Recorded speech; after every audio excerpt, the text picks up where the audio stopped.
103.2. Radio Espera. La radio de Faltes. Tu radio local.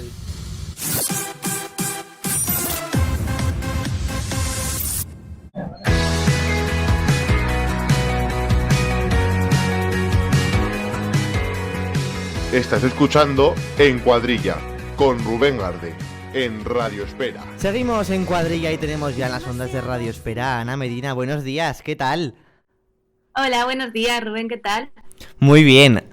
Vamos a poner en contexto a Ana Medina, alguien que ha hecho de la música no solo su pasión, sino también su profesión y su forma de contar historias. Periodista musical, jefa de prensa de artistas y festivales, y también autora de la novela Escucha esta canción, un libro que ha conquistado corazones por su manera de entrelazar emociones, vivencias y, por supuesto, canciones que marcan muchas vidas. Vamos a empezar por tus inicios. Tu pasión por la música comenzó desde muy joven, influenciada por tu hermana mayor. Cuéntanos, ¿cómo decidiste o supiste que esto del periodismo musical era lo tuyo? Pues es verdad que era muy pequeña, mi hermana es bastante mayor que yo y ella tenía un grupo de música, era corista de una banda, y yo la veía siempre ensayando en casa, delante del espejo y con su amiga Rosana y cómo ensayaban. Y desde muy pequeñita pues me empezó a llevar a conciertos y yo estaba ahí en la primera fila de sus conciertos que daba. Supongo que eso pues me fue calando dentro y un poco sin darme cuenta, porque tampoco sabía muy bien cómo funcionaba todo aquello, claro, era muy pequeña. Pero cuando empecé a ir yo a conciertos por mi cuenta, de los grupos que me gustaban y todo eso, me di cuenta de que me encantaría dedicarme a todo eso. Y es verdad que era un poco complicado porque no había mucha información de cómo, pues no había como ahora que hay cursos, hay másters de industria musical, de un montón de cosas en cuanto a, sobre todo a la música en directo. Y entonces, pues lo mejor que podía hacer para enterarme de cómo funcionaba era seguir yendo a conciertos y preguntar, fijarme lo que había por ahí, yo qué sé, pues ver un poco qué función tenía cada persona de las que estaban ahí en el backstage. Y poco a poco me di cuenta de que eso era no solo un trabajo, sino también una forma de vida y que quería meterme en ello a saco. ¿Qué artistas o géneros musicales te inspiran al comienzo de toda tu carrera?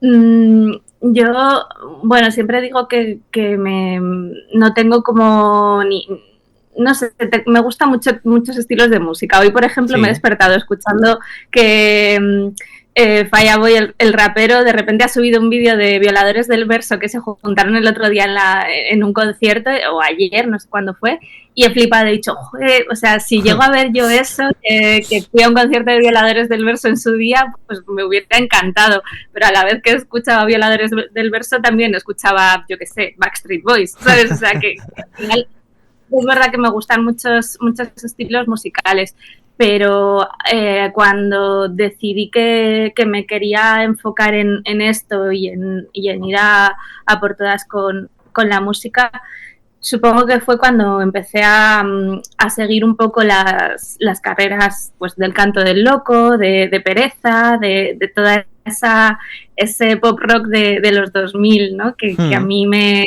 llenó tanto y me acompañó en un momento tan importante de la vida como es la adolescencia, ¿no? Los 16, 17 años, 18, que estás buscando tu lugar, tu personalidad incluso y bueno, pues todo lo que te llega en esos momentos de tu vida supongo que te cala muy dentro y a mí me calaron todos ellos, especialmente el Canto del Loco.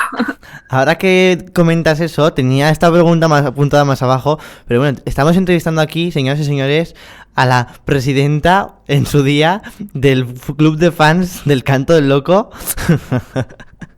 ¿Cómo fue esto? Bueno, nosotras, en realidad, yo lo que llevaba era el club de fans de Castilla y León, porque éramos personas súper organizadas. Teníamos muchos clubs de fans por toda España. Incluso creo que en México también había. Y bueno, había un club de fans central que se llevaba desde Madrid, que eran unas chicas que se llamaban Adara, Maite y Patri, me acuerdo perfectamente de ellas, aunque no tengo ahora relación prácticamente con ellas.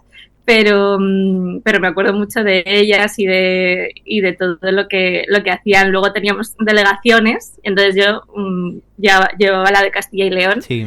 Y luego tenía mis amigas de Valencia, o sea, fue una época muy bonita porque hicimos muchísimas amistades mientras, yo qué sé, pues mucha gente estaba pues de discotecas y no sé qué. Nosotras nos juntábamos para ir a un concierto en otra ciudad con amigas nuevas, era súper, súper bonito. Yo, de hecho, en estas cosas muchas veces metía a mis amigas de Burgos, que yo soy de Burgos, y las metía y me las llevaba también a los conciertos y las metía un poco en el mundo.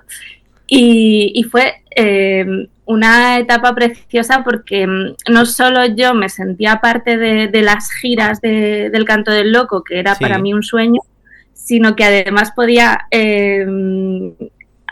hacer cumplir ilusiones a personas que también querían eso, ¿no? Si yo llevaba, por ejemplo, el Club de Fans de Castilla y León, yo tenía la posibilidad de meter a conocer a la banda a personas a fans que habían escrito, a fans con los que habíamos hecho concursos, y en ese sentido la verdad es que el Canto del Loco era increíble porque nos daban muchas opciones para poder cumplir como esos sueños, ¿no? Y que yo con 17 años dijera a una chica, oye, hoy vas a conocer a tu ídolo, pues joder, era una cosa preciosa. Qué guay. Me hacía muchísima ilusión poder hacer todo aquello. Y además es que fuimos yo qué sé, yo creo que a los 120 conciertos más o menos, ya perdí la cuenta, ya no sé. Madre mía. Fue una etapa preciosa. En alguna otra entrevista y artículos que he leído para hacer la entrevista, he leído que durante mucho tiempo quisiste ser locutora de radio porque admirabas a Sira Fernández de los 40, una de las pocas mujeres que veías relacionadas con este mundo de la música durante el día a día. Mencionabas que en tus inicios no veías muchas mujeres en esta industria, en los roles técnicos o de gestión dentro de la industria musical. ¿Cuáles fueron los mayores desafíos para ti al enfrentarte como periodista musical en tus primeros años? Es verdad que no veía muchas personas, sobre todo en la industria musical, en el tema de los conciertos, de discográficas y así.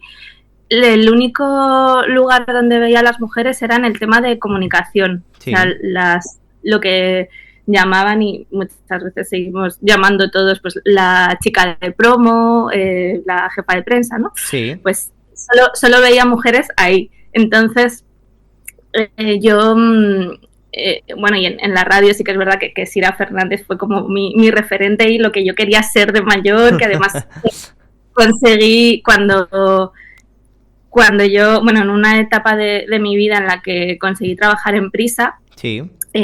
No era directamente en la radio, era en una plataforma que se estaba creando, era una plataforma musical. Y cuando yo entré a trabajar ahí, lo primero que hice fue preguntar, ¿alguien sabe dónde se sienta Sira Fernández, por favor? Entonces, fui donde Sira Fernández a su mesa y fui a decirle, o sea, necesitaba decirte que estoy aquí porque alguna vez ya le había escrito como fan que era de ella y decirle, oye, mira, estoy feliz porque estoy trabajando en el mismo edificio que tú, o sea, yo ya con esto ya le he hecho todo en la vida. Y siempre me hizo ilusión como tener a mujeres ahí en mi cabeza. Había una locutora también en Salamanca que era de Cadena 100, que hacía unas entrevistas preciosas. Como que tenía a ciertas mujeres a las que admiraba muchísimo y las tenía ahí como, ojalá algún día, ¿no? Pero es verdad que lo de la radio lo deseché porque luego no me vi con el talento que no creí en absoluto en mí para eso, aunque luego he hecho cosas de radio, pero me fui más por el tema de la prensa, la comunicación. Y es porque realmente es donde vi que estaban las mujeres. Entonces yo si hubiera visto mujeres en otros lugares quizá me hubiera decantado por otro sitio, ¿no? Pero bueno, es verdad que la comunicación es algo que me ha gustado siempre muchísimo. Yo tenía un novio que me dijo, ay, ¿por qué no eres la chica de prensa de alguien, no? Y porque era lo que él también veía. Dice, siempre cuando vienen los artistas a la radio, no sé qué, vienen con una chica de promo. Que Sí. digo, pues no sé cuál es mi sitio, ¿no? Para mí eso fue como el único lugar en el que vi que podía encajar, porque no veía como otros referentes en otras cosas. Luego con el tiempo he ido viendo, con el tiempo han ido apareciendo mujeres increíbles en otros roles de la industria musical. Yo qué sé, pues María Torrejón, María Pellicer, son personas a las que admiro muchísimo, que están al frente de carreras de artistas, que además lo están petando, o Carla de RLM. O sea, hay un montón de mujeres que han ido como forjándose todas una carrera increíble, que a su vez tenían otros referentes, como Rosa Lagarrigue, que es mítica, y bueno, ahora creo que estamos empezando a ver esas mujeres en otros roles que yo creo que ya van a ser referentes para todas las que están viniendo y las que vendrán. Pero bueno, me costó encontrarlos en su día, me costó mucho, sí. Voy a leer ahora una frase literal de tu biografía en tu web para que la escuchen nuestros oyentes y vamos a comentarla. Vale. Además, se pasaba horas haciendo carteles con Paint, Paint, para ir pegándolos por los bares de su ciudad cuando su grupo favorito anunciaba un concierto allí. También llamaba a las emisoras de radio, televisiones y periódicos pidiendo que los entrevistaran. Su misión, que en la próxima gira ese grupo volviera a pasar por su ciudad. Activismo musical desde pequeña, ¿eh? Sí, es verdad. Siempre he sido... Una vez un chico me dijo, es que eres demasiado intensa, y me lo dijo como algo malo y me lo tomé como algo malo de, jolín, pues igual no debería ser así. Pero luego me he dado cuenta de que, no sé, que eso también tiene su parte buena.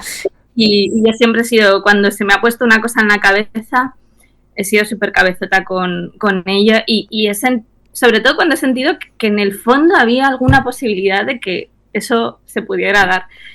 Y lo que me pasaba con esto era precisamente eso. Es que al final lo que he terminado en mi vida es haciendo eso que hacía yo con 15 años en mi ciudad, de pegar carteles, de llamar a la prensa, de tal, es lo que estoy haciendo ahora. En realidad es con una pequeña evolución. Ya no me voy pegando carteles cuando los empiezo.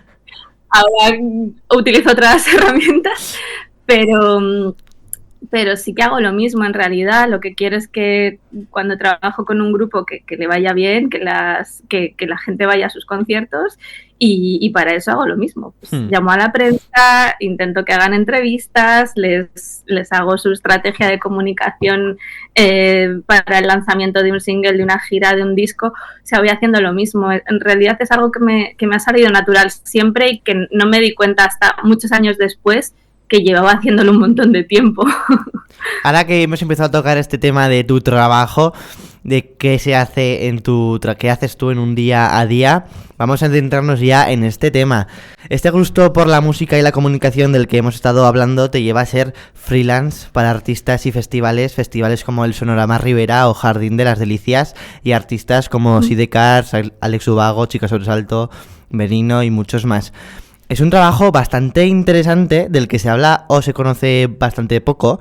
Los medios de comunicación somos quienes interactuamos más con vosotros para concretar, pues eso, entrevistas, promociones o lo que sea. Pero de cara al público en general, cuéntanos, ¿qué haces en tu trabajo un día así? ¿Qué es ser freelance en un día para ti? Al final me dedico a muchas cosas. Unos días me dedico más tiempo a lo que es el tema de social media, porque también hago temas de social media, y otros días me dedico más a la prensa. O sea, al final voy haciendo como un montón de cosas. Pero cuando llevo la prensa de artistas, sobre todo es un poco ver el calendario que tienen de lanzamientos de singles, de disco, o de gira. Sí. Y a raíz de eso ya empiezas como a organizar un poco cómo va a ser esa comunicación. Y nada, simplemente voy viendo, yo qué sé, si un artista va a sacar un disco pronto, vamos viendo los meses previos cómo vamos a hacer el calendario, de manera de que podamos ir cerrando entrevistas, haciendo viendo dónde sería, en qué medios puede encajar ese artista, en qué medios puede encajar esa música, si es radio, si tal. Y bueno, ir viendo por qué medios pueden ser aliados nuestros en esa comunicación. Y ir cerrando entrevistas, haciendo planes de promo, haciendo que los planes de promo al final son, pues eso, cerrar entrevistas, viendo qué días va a hacer entrevistas con quién y demás. Entonces, mi día a día, sobre todo, es una relación constante con los medios de comunicación, con los periodistas. Estoy todo el rato hablando. Hay periodistas con los que ya pues son mis amigos, que es muy bonito porque llega un punto que yo que sé, tengo algún periodista que le escribo y le digo, oye, ¿tendrías hueco para...? Me dice, Ana, lo que tú me digas, sí. Y claro, yo ya cuando consigo eso con un periodista que digo, joder, o sea, es que esto es precioso en realidad, ¿no? Es como, he creado una unión con alguien que ya es como, jolín, tú eres la primera prescriptora, porque al final los que nos dedicamos a la prensa somos un poco también prescriptores, ¿no? Los periodistas tienen esto de, pues, tienen muchísimos mails, muchísimas propuestas, muchísimas cosas, pero hay personas que les filtran un poco eso, y esas personas muchas veces somos las agencias de comunicación, las personas que nos dedicamos a la prensa, los jefes de prensa, que decimos, oye, mira, esto cuando lo escuché yo pensé en ti, porque creo que a ti te va a encajar. Entonces, muchas veces es más fácil que pasando por nosotros llegue a ese periodista, ¿no? En vez de que el grupo directamente lo mande o lo que sea.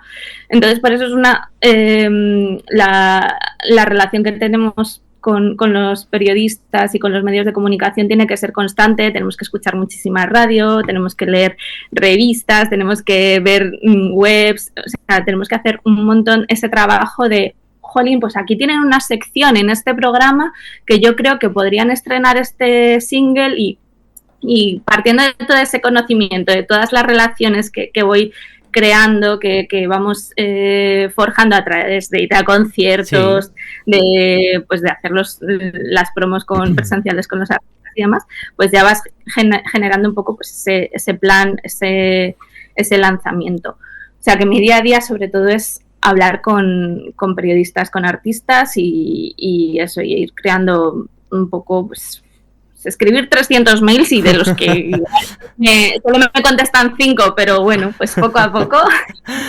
¿Cómo? No hay que desesperar. ¿Cómo es llevar las redes sociales del Sonorama Ribera, un festival tan grande como es este festival?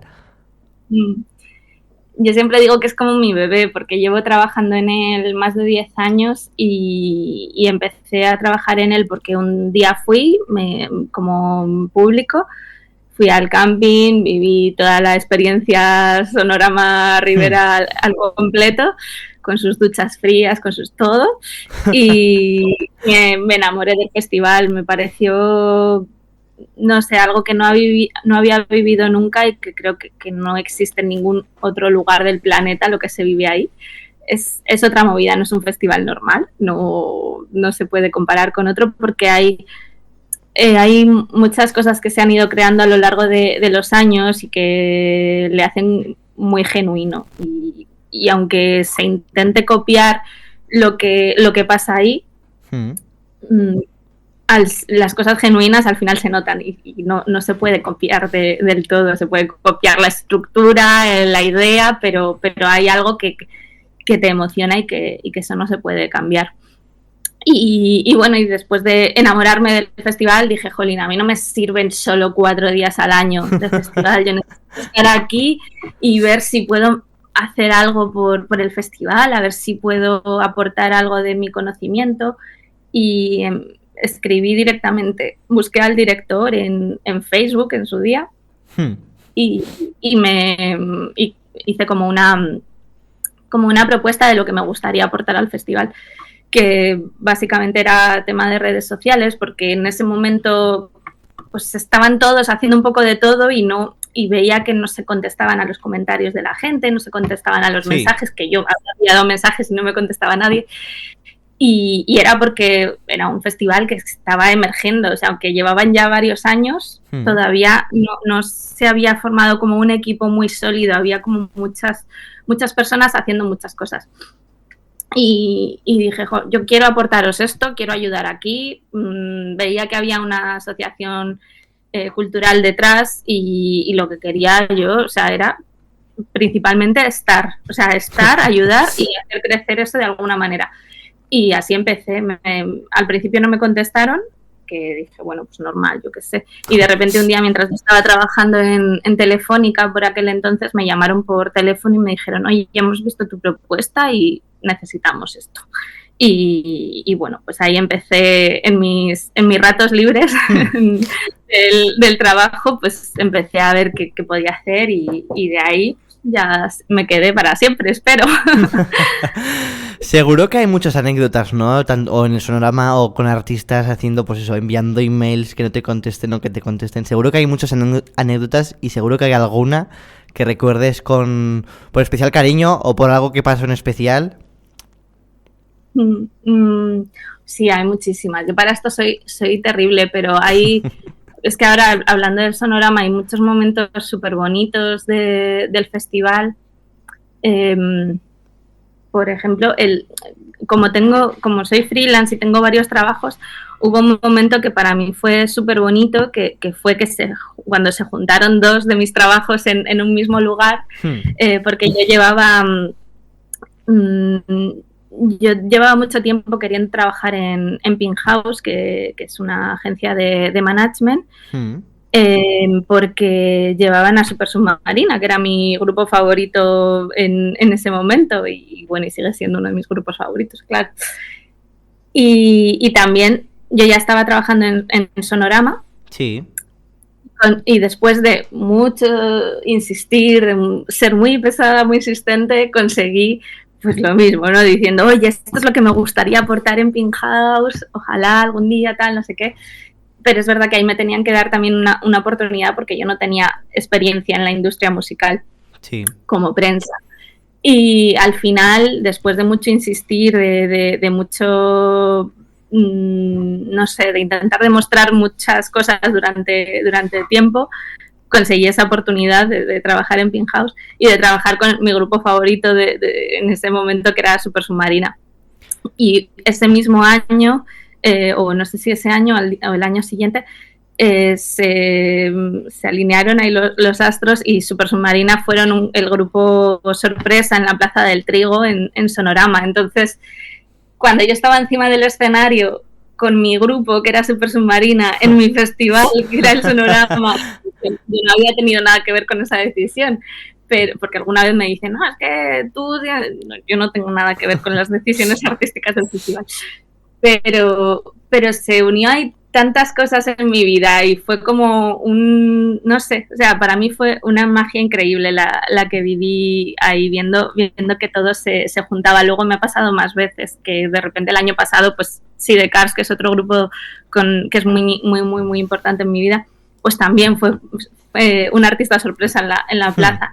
Entonces creo que ahí he vivido como los momentos más felices de la música, de mi vida con la música, los he vivido en esa plaza y en ese lugar, sí. Y antes de pasar a hablar de escuchar esta canción, vamos a hablar un poquito de tu faceta podcaster. Yo conozco Provincianas. ¿Cómo nace este proyecto? Provincianas es un proyecto que nació pues, desde la naturalidad de tres amigas que se juntan para arrasar, básicamente. Nosotras, de hecho, es que estaba hablando con ellas, tenemos un chat de Provincianas que si el chat fuera un podcast ya sería increíble. Somos Yanire, Alba y yo, somos tres personas que entendemos la música de una forma súper parecida, prácticamente igual, que la vivimos súper intensamente, que hemos tenido ellas son más jóvenes que yo, sobre todo Alba, pero hemos vivido como unos momentos muy, muy parecidos, cada una por un lado. Ellas dos se juntaron antes, se conocieron antes y han tenido como una vida junta mucho más larga. Yo las conocí un poco más tarde Pero mientras yo estaba viviendo todo esto que te contaba con el canto del loco, ellas estaban viviendo cosas parecidas con pereza. Entonces, claro, pues de repente cuando nos conocimos y empezamos a poner todas estas vivencias en común y teníamos conceptos muy similares de todo, ¿no? Ellas hacían una gira de 4 días, lo llamaban chiquigira, yo lo llamaba mini gira.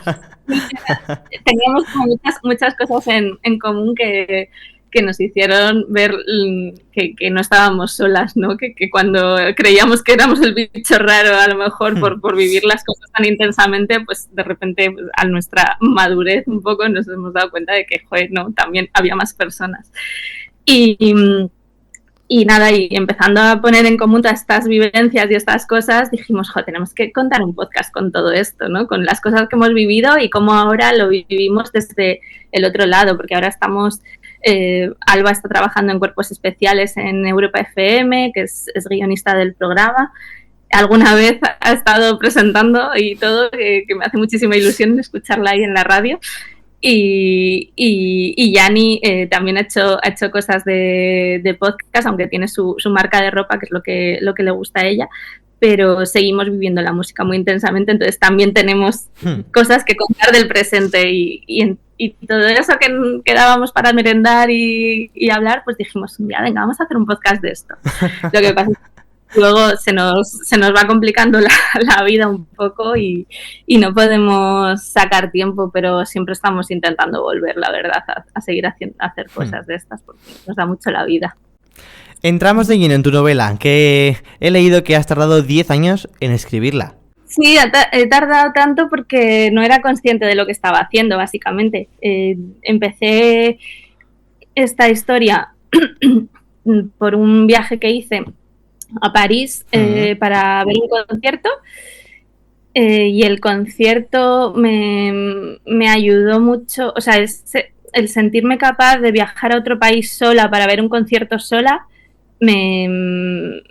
creo que me explotó un poco la cabeza. Dije, jolín, esto yo sola puedo hacer un montón de cosas, ¿no? Creo que fue más importante para mí de lo que en ese momento pensé que era.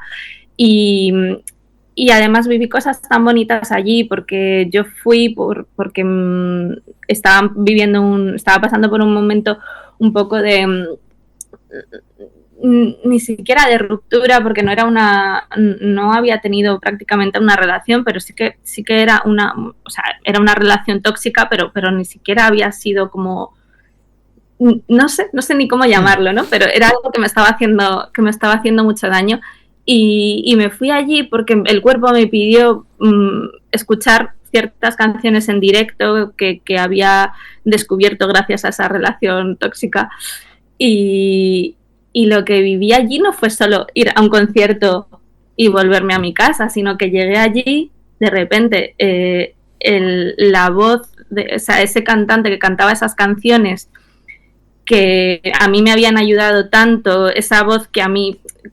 Estas voces que cuando las escuchas como que sientes calor aquí, sí, de, ay, qué bien, estoy en casa, ¿no? Pues él tenía esa voz, él me había acompañado en momentos súper difíciles. Y de repente verlo en la calle, porque yo estaba en la cola del concierto, el concierto no era solo de él, sino que era de otros artistas, él no era de los más conocidos, entonces la gente de la cola ni siquiera estaban pensando en él, o sea, le vieron y nadie hizo nada, pero cuando yo le vi dije, ¡ah, Dios mío, es él! ¿Sabes? Y cuando fui a hablar con él y le dije que había ido desde Madrid hasta París para verle, dijo, ¿cómo? O sea, no entiendo nada, ¿sabes? Nadie me conoce en España, ¿sabes? Y entonces eso, él fue una persona increíble que me dijo, ¿estás aquí sola? Y digo, sí. Y me dice, no, te quedas con nosotros. Entonces, claro, vivir algo como tan bonito de entrar con ellos, vivir el concierto que has ido a ver tú sola a otro país y de repente formar parte de ello, estar en el camerino con ellos, ver cómo se preparan, que te están preguntando por tu vida, nadie sabe nada de ti, o sea, es la primera vez que estás interaccionando con todas esas personas y tú ahí con una cerveza en la mano diciendo, ¿qué está pasando? Qué fuerte. Claro, era algo tan surrealista que quise contarlo pues como se hacía antes de contar las cosas en un blog, ¿no? Sí. De contar tus experiencias. Yo contaba como muchas crónicas, pero personales. Y aquello, de repente vi que la gente quería que siguiera contando la novela, o sea, la historia de lo que pasaba, y un día dije, joder, ¿y si de todo esto hago ficción? Y así surgió de hacer ficción de una crónica de un concierto, de una crónica de un viaje, ¿no? Qué fuerte. Y la verdad es que ha sido muy bonito, sí, ha sido un camino precioso. ¿Por qué el título Escucha esta canción? Porque me costó muchísimo encontrar un título y yo había propuesto algunas cosas a mis editores, pero lo veían, había pensado como canciones salvavidas o algo así, o cosas así que también me recordaba a parte de una canción de 21, pero me decían que eso no parecía ficción, que parecía más no ficción, no sé qué, y al final pensé en esta frase porque la protagonista tiene parte de esa relación tóxica que existe en la novela, se basa en las canciones, en las recomendaciones, y gracias a que el personaje tóxico le dice a la protagonista que escuche una canción, gracias a eso la novela tiene sentido, porque la protagonista viaja para ver al grupo este que ha escuchado, que le han recomendado, y de repente le vi sentido a eso. No sé si le seguiría, si ahora le pondría ese nombre o no, porque no sé, pero bueno, ya está ahí y me gusta. Creo que tiene sentido. ¿Qué banda sonora ha tenido tu vida hasta hoy?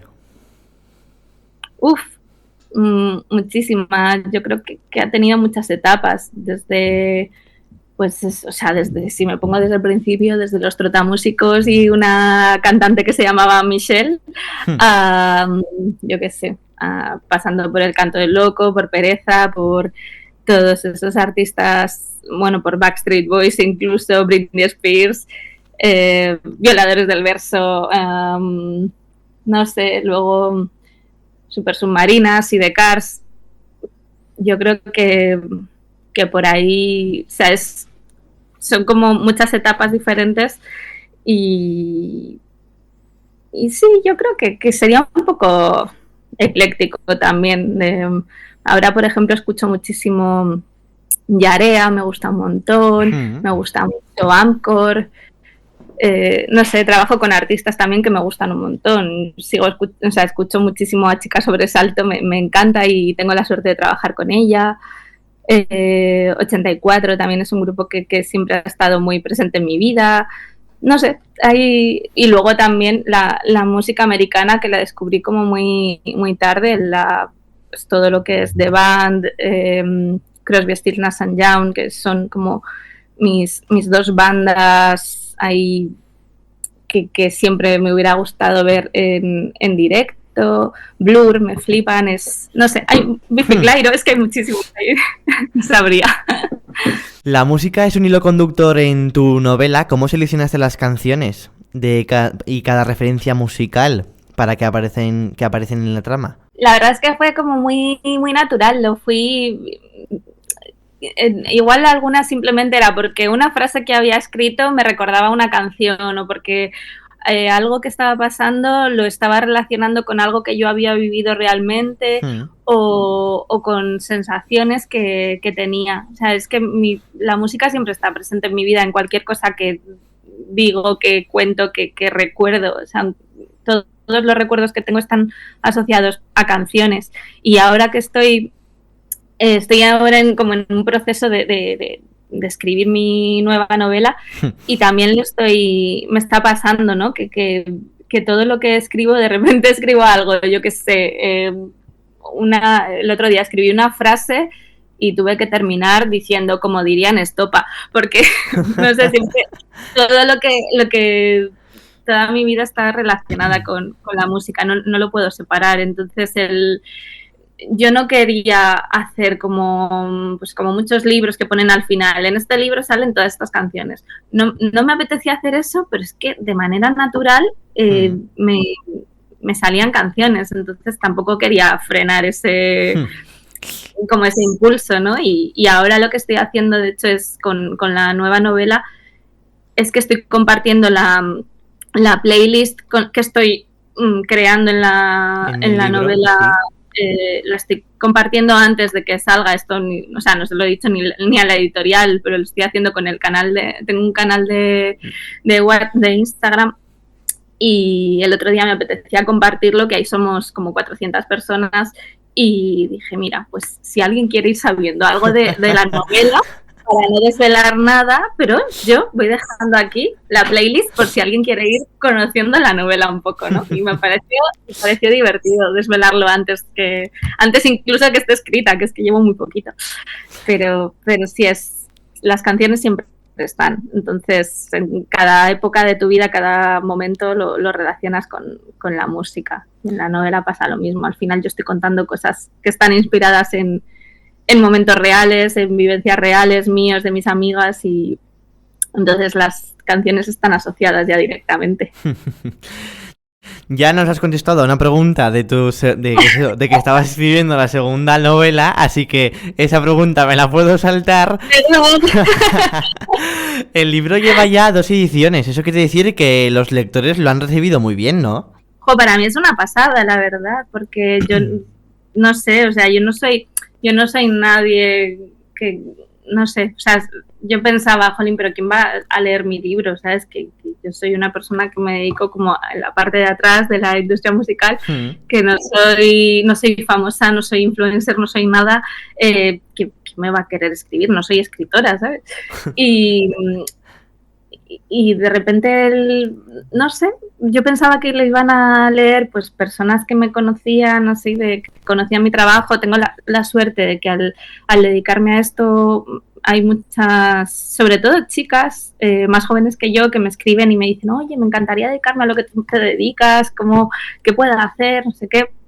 Y que muchas de ellas me escribieron en su día cuando empezaban las carreras y todo, y ahora se dedican a esto y lo hacen de una manera increíble, como Marina, que trabaja con 21, con Jorge Drexler y demás.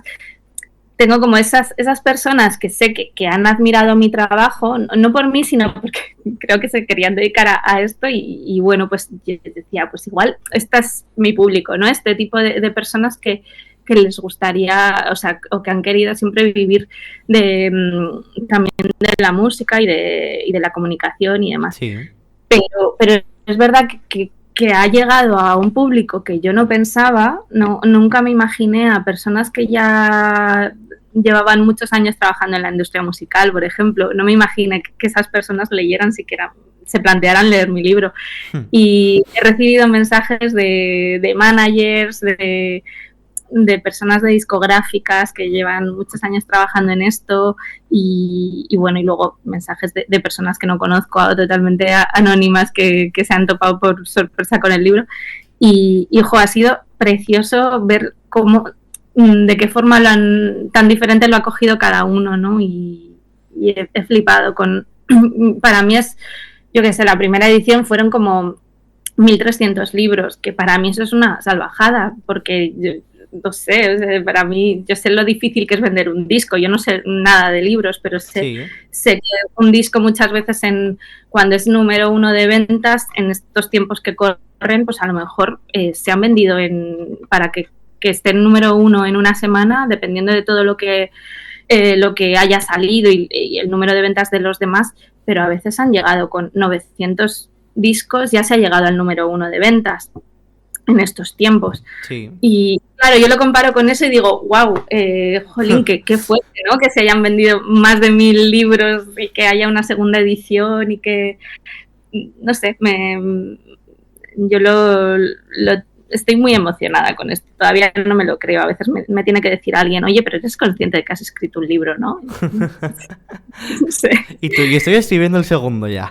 Sí. Todavía como que me disocio un poco de la realidad, porque como era un sueño que veía tan inalcanzable, todavía a veces no soy consciente de que lo he hecho yo. Para terminar esta ronda de preguntas, antes de ir a la última sección de la entrevista, cogiendo un poco la reflexión o alguna de las reflexiones que puede hacer el libro, la música puede salvarnos, ¿no? Sí, yo creo que la música nos puede... igual decir que la música nos salva es como muy romántico y muy bonito, pero lo que sí que nos hace es impulsarnos a que nos salvemos. O porque, no sé, la música nos impulsa, pues eso, a hacer un viaje inesperado de repente para ir a un concierto. La música de repente nos llega una canción con la que te sientes arropada en un momento en el que crees que nadie te está entendiendo y coges esa canción y te la haces tuya. Creo que nos da ese empujoncito a veces, nos puede ayudar a, jolín, no estoy sola, puedo hacer cosas por mí misma, o en el momento, por ejemplo, en el momento en el que yo empecé a seguir al Canto del Loco, o sea, igual yo me podía sentir diferente porque no me llenaban las mismas cosas que a los demás amigos que tenía, ¿no? Pero de repente, gracias a la música, descubrí que había otro mundo y que tenía cientos de amigas por todo el país y sigo teniendo esas amigas en mi chat porque nos unimos en un momento en el que, pues eso, que necesitábamos sentirnos parte de algo, y creo que eso es una cosa súper bonita de la música, que te hace sentir parte de algo. Por eso yo soy siempre muy defensora de los fenómenos fans y todas estas cosas, yo sigo siendo fan de Backstreet Boys, cuando vienen a España yo voy a verlos, y soy muy defensora de eso porque ayudan a las personas a sentirse parte de cosas, y eso es muy importante, no sentirse solo. Tú no sabes cuánto ha sufrido una persona que se sienta sola, que no entienda que no sé en qué lugar puede encajar, y que de repente la música hace, aquí encajas, ¿sabes? O sea, si esto es lo que te llena, aquí está, ya está, no hace falta más. Por eso me parece tan importante la música, sobre todo en ciertos momentos de tu vida, que te sientes ahí un poco solo. Pues Ana, ahora vamos a terminar la entrevista con nuestra sección de preguntas cortas, ¿vale? Sí. Así que vamos allá. Mira esto. Vale. Nombre completo. Ana Medina. Si te tuvieras que quedar con una canción de todas las que nombras en el libro, ¿cuál sería? Pues, a ver, ¿con cuál? Con... General Sherman, de Zahara. Eres una trabajadora de festivales en el tema de comunicación. ¿Cuál es el mayor para ti y el mejor que hay ahora en España? Sonorama Rivera. ¿Un disco que siempre te acompaña? Deja Vu de Crosby, Stills Nash & Young. Describe en una palabra, escucho esta canción. Ilusión. ¿Qué canción pondrías en el final de una película sobre ti?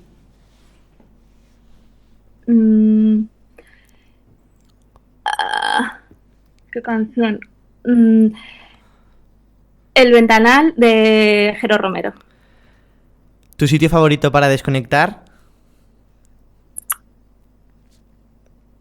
Canadá.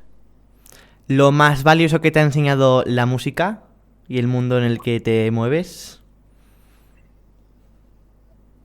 Que hay que ser buena persona. ¿Un concierto que cambió tu vida? El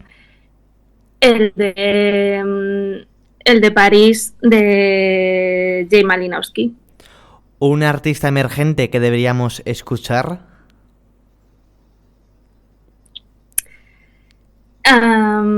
Angie Sánchez, perdón. ¿Cómo es Angie Sánchez, sí. Y por último, un sueño profesional que aún tengas por cumplir.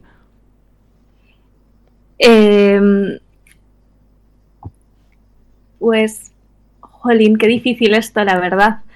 La verdad es que me gustaría dedicar más tiempo a escribir. O sea, me gustaría seguir escribiendo. Si puedo seguir escribiendo el resto de mi vida, seré feliz.